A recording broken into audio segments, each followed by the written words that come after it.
Hi, a very warm welcome. My name's Ian Mack.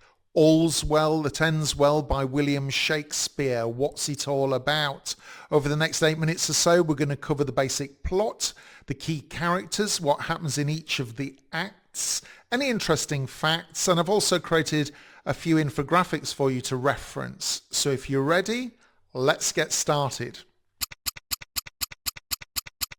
All's Well That Ends Well, a five-act play by William Shakespeare, written around 1604-1605, first published in his first folio of 1623. It's classified as one of Shakespeare's problem plays because it combines elements of comedy with darker, unsettling themes. It was likely first performed at the court in the early 1600s. It explores love, class differences, trickery, and the pursuit of happiness with an ambiguous moral tone. The basic plot is as follows. Helena, the orphaned daughter of a physician, is in love with Bertram, the Count of Roussillon. Though she is of lower birth, she follows him to the French court. There she cures the king of a deadly illness using her father's medical knowledge. In gratitude, the king allows her to choose any husband, and she chooses Bertram. Unwilling to marry between his rank, Bertram reluctantly obeys, but then immediately flees to Italy, vowing he'll never accept Helena until she obtains his family ring and bears his child. Determined, Helena disguises herself and follows him. Through a clever bed trick, she takes the place of another woman that Bertram desires and fulfills this impossible condition. When Bertram discovers the truth, he is forced to reconcile with Helena. The play ends with their union, but the tone is uneasy, as you can imagine, leaving audiences to question whether the ending is truly well. 9 key characters worthy of note. We've got, of course, Helena, the heroine, intelligent, resourceful; Bertram, the Count of Roussillon, arrogant and resistant to his marriage; the Countess of Roussillon, Bertram's mother; and we've got the King of France, gravely ill until cured by Helena. We have Parolles, as I call him, Bertram's boastful companion; Diana, a young woman courted by Bertram; widow of Florence, Diana's mother; Lafeu, a wise old lord at court; and also we've got Lavache, a clown, a servant of the Countess's household. He provides comic relief, actually. In Roussillon, young Bertram mourns his father's death and prepares to leave for the French court where he will serve the king. Helena, the orphaned daughter of a physician and now a ward of Bertram's mother, secretly loves Bertram but despairs of a lowly social rank.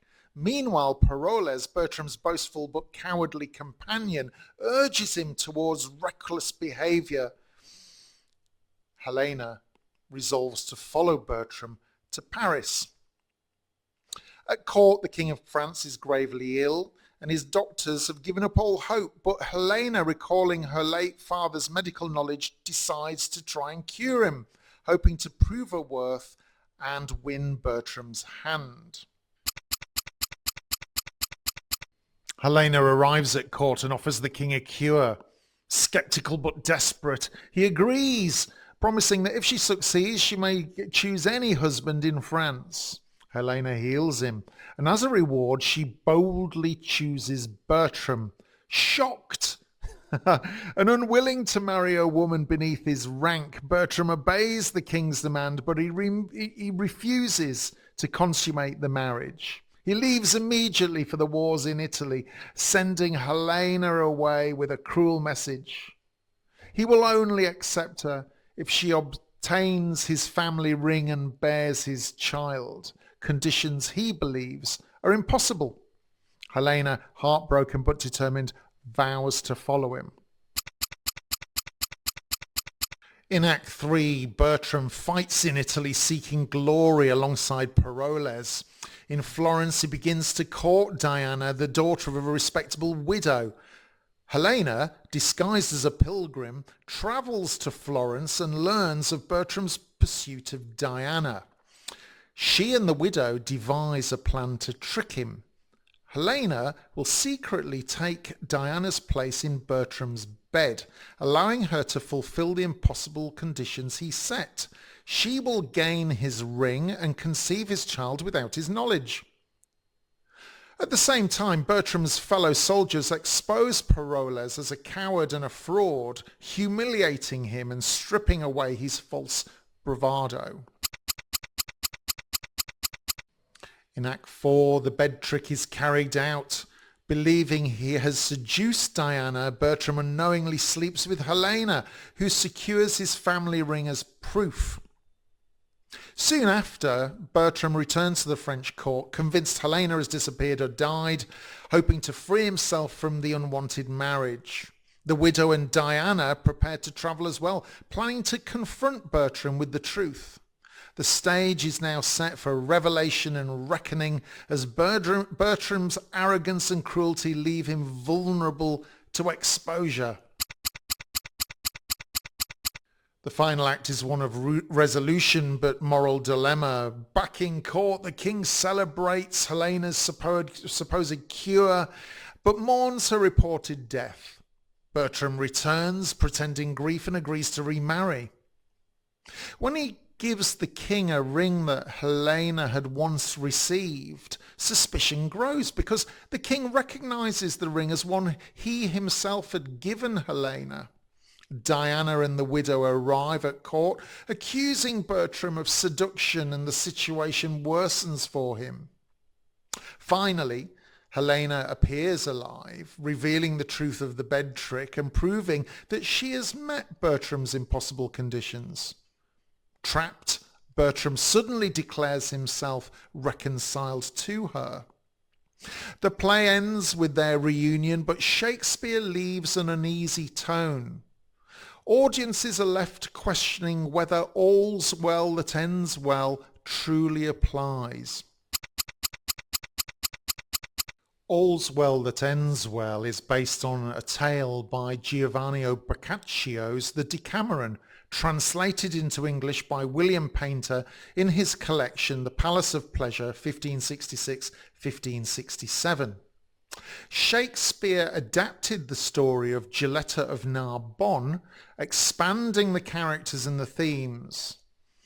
He raises the questions of love, consent, and social status. The heroine Helena is unusual for Shakespeare, a lower-born woman who actively pursues the man she loves, Bertram. The play's title suggests a neat resolution, yet its ending feels morally uneasy, sparking debate amongst audiences and critics alike.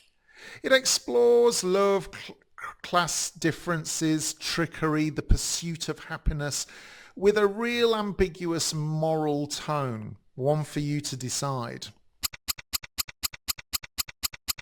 All's Well That Ends Well. Such an interesting morality play. Please go and see it at a theatre if you can.